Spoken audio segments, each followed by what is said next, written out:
এখন আমরা দেখব যে হ্যাভ টু এবং হ্যাজ টু এর ব্যবহার। কি হ্যাভ টু এবং হ্যাজ টু এর ব্যবহার। হ্যাজ টু এর ব্যবহার। হ্যাভ টু এবং হ্যাজ টু বর্তমানে কোনো কাজের বাধ্যবাধকতা বোঝাতে হ্যাভ টু এবং হ্যাজ টু বসে। ঠিক আছে, বর্তমান বা ভবিষ্যতে কোনো কাজে কি বোঝাবে?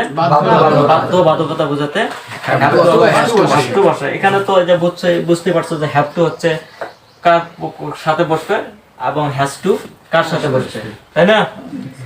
যেমন আমাকে এখন ঢাকা যেতে হবে, আমাকে এখন ঢাকা যেতে হবে। আমরা এই কথাগুলো সবসময় কিন্তু বলে থাকি, তাই না? আমাকে এখন বাজারে যেতে হবে, আমাকে এখন বাজারে যেতে হবে, আমাকে এখন বাজারে যেতে হবে। কি হবে?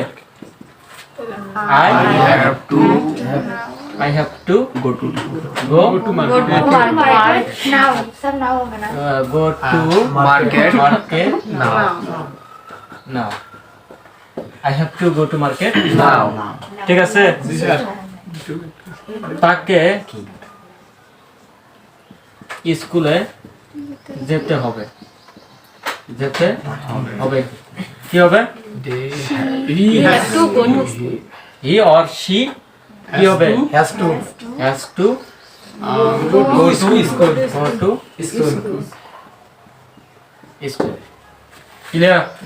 তাহলে হ্যাভ টু এবং হ্যাজ টু দিয়ে এখন কি কোনো যদি সেন্টেন্স বলা লাগে তাহলে বলতে পারবো না?